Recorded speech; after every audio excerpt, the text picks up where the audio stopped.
હાય viewers, હું આજે લાવી છું ખૂબ જ હેલ્ધી બ્રેકફાસ્ટની રેસીપી, જેમાં વધારે પ્રમાણમાં શાકભાજી હોય છે અને લોટનું પ્રમાણ ખૂબ જ ઓછું છે, જેથી ન્યુટ્રિશન ને મિનરલ્સથી ભરપૂર એવો નાસ્તો જેનું નામ છે વેજ ચીઝી પેનકેક. તો આ ન્યુટ્રિશનથી ભરપૂર હોવાથી બાળકો જો શાકભાજી નથી ખાતા તો પણ આ રીતે તમે તેને આપશો તો સરસ રીતે તે ખાશે અને સરસ તેનો ન્યુટ્રિશન મળી રહેશે. તો ચાલો આપણે બનાવવાની શરૂઆત કરીએ. તો અહીં આપણે સૌપ્રથમ ઘરમાં જે કંઈ શાકભાજી છે તેનો આપણે ઉપયોગ કરીશું. પ્રથમ તો હું જોઈ લઉં કે ઘરમાં કયા કયા શાકભાજી પડ્યા છે. તો ફ્રીજમાંથી ટોપલી કાઢી અને બધા શાક હું જોઈ લઉં છું. તો આ રીતે બધા શાકભાજી મેં કાઢી લીધા છે. તમે જોઈ શકો છો, પાલક છે, કોથમરી છે, કોબી છે, ટમેટાં છે, ગાજર છે. તો આ બધી વસ્તુ આપણે ઉપયોગ કરી અને આપણે તેના પેનકેક બનાવશું. તો પહેલાં સરસ બધા શાકભાજી છે એને હું સારી રીતે ધોઈ લઉં છું, જેથી તેમાં કચરો ને ધૂળ કે કંઈ હોય તો એ આપણે દૂર કરી શકાય. હવે આપણે દરેક શાકભાજીને થોડા થોડા પ્રમાણમાં લઈ અને પછી તેને ઝીણા ઝીણા સુધારી લઈશું. તો સૌપ્રથમ અહીંયા મેં કોબી લીધી છે, તેને ઝીણી ઝીણી કાપી લઉં છું. ત્યારબાદ તેને આપણે બાઉલમાં રાખતા જશું. તો આ રીતે બધી શાકભાજી છે વારાફરતી આપણે કાપી લેશું. અહીં મેં ગાજરને પણ 4 કટકામાં વહેંચી લીધું છે અને દરેક કટકાની આપણે પાતળી પાતળી એની સ્લાઈસ કરશું, જેથી જ આપણે ચડવામાં તે સરળતાથી ચડી જાય. તો આ રીતે ગાજર અત્યારે ખૂબ જ સરસ આવે છે, તો શિયાળામાં આપણે ભરપૂર શાકભાજીનો ઉપયોગ કરવો જોઈએ. હવે એક મેં મીડિયમ સાઇઝનું બટેટું લીધું છે, તેને પણ આપણે પાતળી પાતળી પટ્ટી કરી અને તેમાં ઉમેરશું. આ રીતે ઉમેરવાથી આપણે જે ચિપ્સ ખાઈએ છીએ એ પ્રકારનો સ્વાદ આવશે. દરેકમાં બટેટું ભેળવું હોય એટલે નાના મોટા સૌને ભાવે. હવે અહીંયા મેં લીલું લસણ લીધું છે, તેને પણ હું ઝીણું ઝીણું કાપી લઉં છું. લસણ ને ડુંગળી ને હવે પાલકની ભાજી આપણે એ પણ ઝીણી ઝીણી કાપી અને તેને એમાં ઉમેરી દઈશું. તો આ રીતે પાલક પણ બાળકો છે એ ખાઈ લેશે. ઓમ પાલકનું શાક કરીને દેશો તો એ ખાવામાં હાના હાના કરે છે, પણ આ રીતે જો તમે એને ખવડાવશો તો એને ખ્યાલ પણ નહીં આવે અને હોંશે હોંશે ખાઈ લે છે. અને આમાં ભરપૂર પ્રમાણમાં લીલા ધાણા, જે આપણે આંખ માટે પણ ખૂબ જ સારા છે, તો એ પણ ભરી ભરીને આપણે ઉમેરીએ છીએ. ત્યાર પછી ફ્લાવર થોડુંક છે, એના પણ આપણે ફ્લાવર અને ડુંગળીના પણ આપણે ચોપ કરી લઈશું ઝીણું ઝીણું. તો આ રીતે દરેક શાકભાજી છે એને મેં સરસ રીતે કટ કરી લીધા છે. અને એક મરચું લીધું છે, એને પણ ઝીણું ઝીણું કાપી અને એમાં ઉમેર્યું છે. તમે ઈચ્છો તો ઘરમાં જે પ્રમાણે તીખું ખાતા હો એ પ્રમાણે 2-3 મરચાં તમે ઉમેરી શકો છો. તો હવે આપણે શાકભાજીને એક બાજુ રાખી દઈ, એમાં થોડું મેં મીઠું ઉમેરી અને મિક્સ કરીને રાખી દીધું છે. અને એના માટે હવે આપણે પેનકેકની સાથે ખાવા માટેની ચટણી બનાવી છે.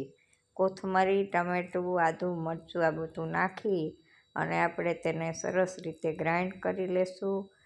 વેજીટેબલ પેનકેક ખાવામાં જેટલા ટેસ્ટી છે, તો સાથે ચટાકેદાર ચટણી પણ હોય તો મોજ પડી જાય. તો અહીંયા આપણે ટમેટાં મોટા મોટા કાપી લીધા છે, કોથમરીને પણ કાપી લીધી છે. તો બધું આપણે મરચાંને કાપી લીધા છે. હવે લીલું લસણ એને પણ આપણે સરસ મોટા મોટા કાપી લઈ અને પછી આપણે મિક્સર જારમાં લઈ અને તે બધી વસ્તુને આપણે સરસ રીતે ગ્રાઇન્ડ કરી લઈ તો ટેસ્ટી મજાની ચટણી બની જશે. તો આ રીતે આપણે ટમેટાની અને લસણની ચટણી કે જે કોઈ પણ ફરસાણ સાથે ખાવામાં પણ મજા આવશે.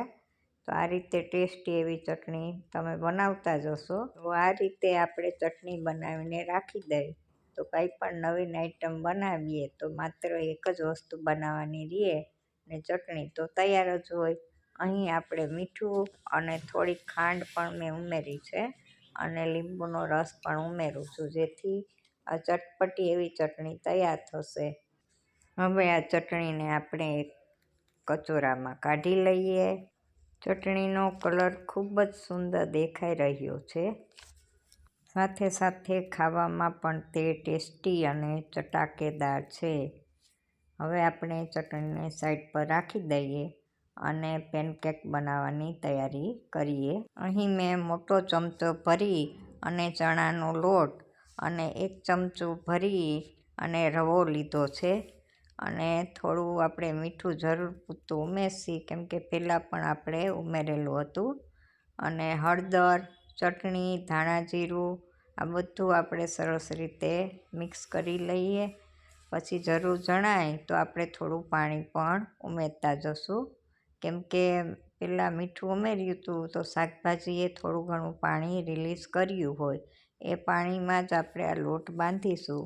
અને ઉપરથી આપણે કોર્નફ્લોર 1 કે 2 ચમચા જેમ જરૂર પડે એમ આપણે મિક્સ કરતા જશું અને બધું સરસ રીતે ભેળવી લેશું. અહીં આપણે મિશ્રણ લચકા પડતું થાય ત્યાં સુધી આપણે સરસ રીતે મિક્સ કરતું જવાનું છે. હવે એક આપણે લોઢી મૂકી અને તેમાં તેલ ફેરવી લેશું આખી લોઢીમાં, જેથી પેનકેક આપણે મૂકીએ તે સરળતાથી ઉથલી જાય. તો આ રીતે ચમચીની મદદથી નાના નાના પેનકેક આપણે આખી લોઢીમાં બધી જગ્યા જેટલી છે એટલામાં આપણે પાથરી દેશું. તો સરસ રીતે તમે જુઓ કે ખૂબ જ ઓછા લોટમાં પણ સરસ રીતે પેનકેક બની રહ્યા છે. અને આપણે ફરતું થોડું થોડું છેલ્લે તેલ ઉમેરશું, જેથી સરસ રીતે તે ચડી જાય. અને આપણે ગેસની ફ્લેમ છે એ મીડિયમ ટુ લો રાખવાની છે.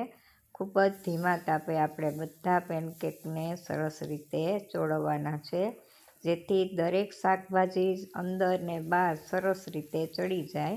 હવે થોડું થોડું તેલ હું ફરતું રેડું છું, જેથી બધા પેનકેકમાં તે ફેલાઈ જાય અને તે લોઢીને ચોંટે નહીં. તો આ રીતે તમે જુઓ કે ધીમે ધીમે આપણે દરેક પેનકેક સરળતાથી ઉથલી રહ્યા છે. તો ધીમા તાપે સરસ રીતે ફેરવી અને દાબીને બધા પેનકેકને આપણે ચોળવતા જવાના છે. તો દરેક શાકભાજી પણ તમે જુઓ દેખાઈ રહ્યા છે, એકદમ કલરફુલ ડીશ. તો આ રીતે બધા જ પેનકેક ખૂબ જ ધીમા તાપે અને સરળતાથી આપણે બનાવી લેશું. તો અહીં આપણે દરેક પેનકેક જેમ જેમ બનતા જાય તેમ એને આપણે ડીશમાં કાઢી લેશું અને વારાફરતી ગરમા ગરમ આપણે પેનકેક ઉતારતા જશું અને તેનો સ્વાદ માણતા જશું. તો આ રીતે એકદમ હેલ્ધી અને ટેસ્ટી નાસ્તો આપણે બની જાય છે. એક તો એ હેલ્ધી છે, બીજો એ ટેસ્ટી છે અને ખૂબ જ ઓછા તેલમાં બનતો હોવાથી તે આપણા માટે ખૂબ ફાયદાકારક છે. વળી બાળકોને જો ચીઝવાળા ભાવતા હોય તો ઉપરથી આપણે એને ચીઝ ખમણીને દેશું, જેથી તે હોંશે હોંશે ખાશે. તો આ રીતે આપણા ચીઝી વેજ પેનકેક તૈયાર થઈ ગયા છે. તો તમે પણ ઘરે બનાવો, ઘરનાઓને ખવડાવો. સૌ સ્વસ્થ રહો, મસ્ત રહો અને તંદુરસ્ત રહો એવી ઈશ્વરને પ્રાર્થના. મારો વિડીયો ગમ્યો હોય તો લાઈક, શેર ને સબસ્ક્રાઈબ કરજો. વિડીયો જોવા બદલ આપનો ખૂબ ખૂબ આભાર. આ રીતે પેનકેક બનાવજો, ખૂબ જ મજા આવશે અને બાળકોને પણ ભાવશે. તો હેલ્ધી અને ટેસ્ટી એવા પેનકેક તૈયાર છે. જુઓ કેટલા સરસ દેખાઈ રહ્યા છે. તમને જોઈને જ એમ થશે કે આપણે જલ્દી બનાવીએ અને ખાઈએ. તો મસ્ત મજાના હેલ્ધી અને ટેસ્ટી એવા પેનકેક તૈયાર છે. તો ચાલો, મને પણ ખાવાની ઈચ્છા થઈ ગઈ છે. તો આ રીતે ચટણીમાં બોળી અને આપણે ખાઈએ. Bye bye.